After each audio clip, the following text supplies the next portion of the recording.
JEE advance 2020 का ये सवाल, ये भी दो चैप्टर्स को इंक्लूड कर रहा है, मैक्सिमा एंड मिनिमा और एरिया, इन दोनों को मर्ज करके ओवरऑल हमें क्वेश्चन सॉल्व करना है। और सिंगल करेक्ट टाइप क्वेश्चन था जेई एडवांस, ये क्वेश्चन नंबर 6 था 2020 का paper 1, right. So consider all rectangles lying in the region x y such that are by R, तो मीन्स 2D में लाई कर रहे हैं। And this x is lying between 0 to π/2, तो x की वैल्यू 0 से π/2 के बीच में चलेगी, और y की value, y means on the y axis, वो चलेगा 0 से लेके 2 sin 2x तक, ठीक है।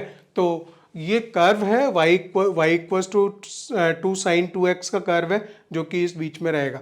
Having one side on the x axis, उसकी जो रेक्टेंगल है, consider all the rectangles, rectangle की बात कर रहा है तो उसकी एक साइड x एक्सिस पे होगी, and area of the rectangle which has the maximum perimeter, हमें एरिया निकालना है।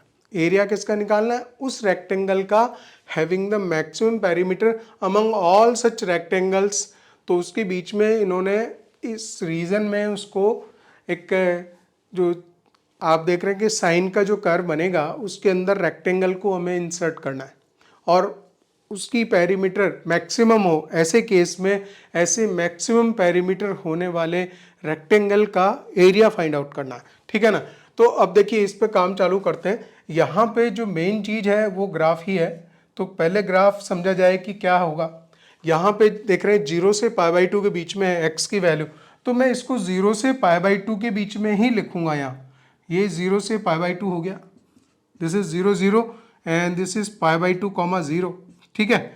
अब हम एक बात करें कि दूसरा ये चीज हो गई, एंड सेकंड पार्ट ये है कि जो y है लेस देन, तो यहाँ पे अभी इक्वेशन बनानी है, तो इक्वेशन के लिए मैं खाली इसको लिख रहा हूँ पूरा, y is greater than 0, y greater than 0 है, right, and y is less than इसके है, तो y equals to 2 sin 2x।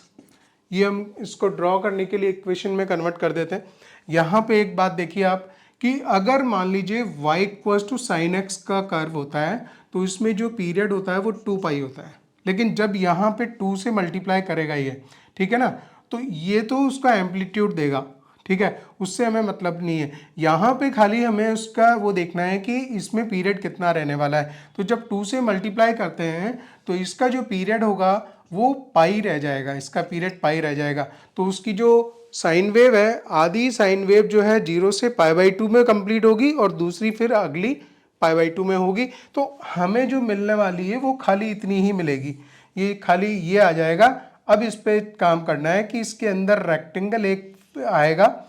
आपको पता है कि बाय सिमेट्री अगर मैं एक रेक्टेंगल यहाँ पे रखूँगा, तो मान लीजिए ये रेक्टेंगल ABCD रख देते हैं, ठीक है, दिस इज द रेक्टेंगल, तो वो बाय सिमेट्री बिल्कुल उसके मिडल में आएगा, ठीक है। और यहाँ पे मैं कोऑर्डिनेट इसके ले लेता हूँ, let's say this is the A point alpha comma 0, और ये जो D है इस पे बीटा ले लेते हैं, बीटा कॉमा 0, ठीक है। तो जो रेक्टेंगल की लेंथ है वो आप देख रहे हैं कि ये बीटा माइनस अल्फा आ जाएगा, ये वाला लेंथ बीटा माइनस अल्फा ये लेंथ हो जाएगी। और यहाँ पे इसको अल्फा को यहाँ पे प्लेस करेंगे, तो अल्फा को यहाँ प्लेस करेंगे तो यहाँ देगा दिस इज अल्फा कॉमा, और इसको साइन कर्व पे ये लाई कर रहा है, तो ये वैल्यू दे देगा 2 sin 2 अल्फा, 2 sin 2 अल्फा। और यहीं पे अगर इसकी बात कम बीटा की बात करें तो यहाँ पे देगा beta comma this is 2 sin 2 beta, 2 sin 2 beta, ठीक है। अब हम आते हैं इसकी पेरीमीटर पे, जो कि हमें उसको मैक्सिमम लेनी है। पेरीमीटर मैक्सिमम हो उससे कंडीशन निकल के आएगी, और उस कंडीशन को हम यूटिलाइज करेंगे एरिया फाइंड आउट करने में। उस इसका जो रेक्टेंगल गिवन है उसका एरिया निकालेंगे, ये वर्कआउट करना है, ठीक है ना। तो पेरीमीटर निकालने के लिए आपको एक काम करना पड़ेगा। यहाँ पे एक चीज़ देखिए कि ये टोटल π/2 है, ये वाली लेंथ अल्फा है, ठीक है, और ये बीटा माइनस अल्फा है, ये this length is beta minus alpha. और ये जो यहाँ से यहाँ तक है बाई सिमेट्री में जितनी लेंथ ये होगी उतनी ही लेंथ ये होगी, ठीक है। तो ये वाली लेंथ वाइज अल्फा है, ये वाली भी लेंथ वाइज अल्फा ही है, और ये बीटा माइनस अल्फा है। तो क्या मैं ऐसा लिख सकता हूँ alpha plus this is beta minus alpha, this is beta minus alpha, and plus this is again alpha, and this total length is this is π/2। ये टोटल लेंथ जो है π/2 है, π/2 है, तो यहाँ से एक अल्फ़ा कैंसिल हो जाएगा। तो हम बोल सकते हैं हमारे पास में एक और चीज़ आ गई, अल्फ़ा प्लस बीटा π/2 आ गया, अल्फ़ा प्लस बीटा π/2 आ गया। ये दोनों को को रिलेट करने के लिए काम में आएगा कि जब जैसी ज़रूरत पड़ेगी तो उसको हम देख लेंगे, ठीक है। अब हम लिखते हैं हमारा मेन चीज़ क्या, पेरीमीटर। पेरीमीटर जो है वो लिखेंगे, तो ये जो लेंथ है ये डबल है, तो ये लिखेंगे 2 times of beta minus alpha. 2 length तो ये हो गई, और 2 लेंथ ये हैं, ये वाली लेंथ भी 2 है, और ये वाली लेंथ है 2 साइन 2 बीटा, ये वाली लेंथ है 2 साइन 2 बीटा, और इतनी लेंथ ये है, मैं ये वाली लेंथ ही पकड़ रहा हूँ, है ना। तो इसको मैं 2 टाइम्स करूँगा, प्लस का 2 times of this is 2 sine 2 beta, 2 sine 2 beta हो गया कंप्लीट। 2 लेंथ ये हो गई, दोनों सेम, और दोनों इधर वाली, ठीक है, सी डी और ए बी वाली लेंथ ये है, ठीक है। तो इसको हमने लिख दिया कि इसको एक ही वन वेरिएबल फॉर्म में लिखेंगे। आपको पता है कि ये बीटा अल्फा 2 वेरिएबल्स के टर्म्स में ये पेरीमीटर रिप्रेजेंट हो रही है, तो खाली एक वेरिएबल रखना है, तो बीटा रख लेते हैं, बीटा रख लेते हैं। तो यहाँ अल्फा की वैल्यू प्लेस कर दूंगा मैं, this is 2 times of beta minus alpha, alpha की वैल्यू आ जाएगी π/2 माइनस बीटा, π/2 माइनस बीटा आ गया, plus 4 times of sine 2 beta आ रही है, तो this is 2 beta plus beta, 2 beta, ये आपका बीटा प्लस बीटा है, 2 बीटा है, 4 बीटा हो जाएगा, 4 beta, and this is minus pi, minus का पाई आएगा खुलने के बाद में, minus pi plus 4 sine 2 beta आ गया, ठीक है, and this is the perimeter. अब इसको हमें वन वेरिएबल फॉर्म में आ गया, टू मैक्सिमाइज दिस, तो मैक्सिमम मिनिमा का यूज़ करेंगे, इसको वन टाइम डिफरेंशिएट करेंगे। हायर ऑर्डर डेरिवेटिव टेस्ट का हालांकि यूज़ होता है पूरा, लेकिन मैं बताऊंगा, ज़रूरत नहीं पड़ेगी यहाँ पे।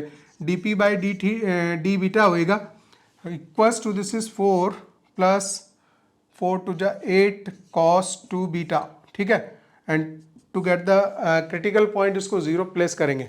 अब यहाँ पे एक चीज़ देखिए कि कॉस 2 बीटा इक्वल्स टू आएगा -4/8, तो -1/2 आ जाएगा, और ये जो वैल्यू है ये कॉस 120 की वैल्यू है, कॉस 120 की वैल्यू है, तो 2 बीटा कंपेयर कराएंगे, 2 बीटा कंपेयर कराएंगे 120 डिग्री, तो बीटा की वैल्यू आ गई 60 डिग्री, यानी कि π/3 आ गया, π/3 वैल्यू आ गई, ठीक है।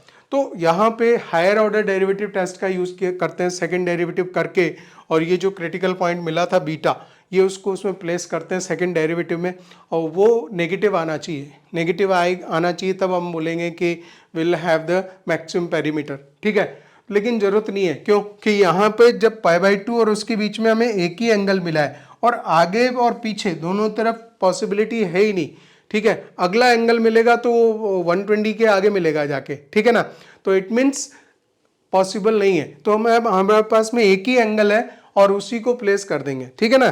तो सेकंड इसमें डेरिवेटिव टेस्ट लेना नहीं है, मैक्सिमम मिनिमम में जो हम यूज़ करते हैं, ठीक है। अब मैं स्ट्रेट फॉरवर्ड, जब मेरे पास बीटा आ गया π/3, और यहाँ अल्फ़ा प्लस बीटा π/2 था, और बीटा है मेरे पास में π/3, तो अल्फ़ा का वैल्यू तो π/6 है, अल्फ़ा इज़ π/6, और उठा के इसमें एरिया लिखना है मुझे, एरिया आ जाएगा।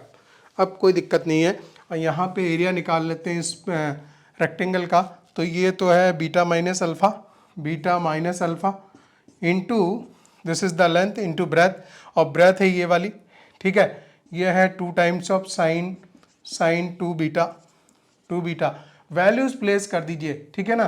तो एरिया का जो मैक्सिमम वैल्यू है वो इसी वैल्यू पे आएगी, जो कि यहाँ पे है हमारे पास में, बीटा है हमारे पास में 60 माइनस 30 डिग्री यहाँ पे आएगा, this is the π/6 and into 2 times of sine of 2 beta, right, 2 beta is again the 60 degree, 120 sine 120 degree हो गया, ठीक है। साइन 120 का मतलब साइन ऑफ 90 प्लस 30, तो cos 30 value, cos 30 this is π/3, और cos 30 की वैल्यू होती है √3/2, so this is pi upon, ये की रूट कट जाएगा यहाँ पे, हाँ यस कट होगा, कट करना चाहिए यहाँ पे, और ये एक रूट कट होगा, दिस इज 2√3, तो इसमें जो आंसर है π/2√3 है, π/2√3 है, सी ऑप्शन इसमें राइट होगा।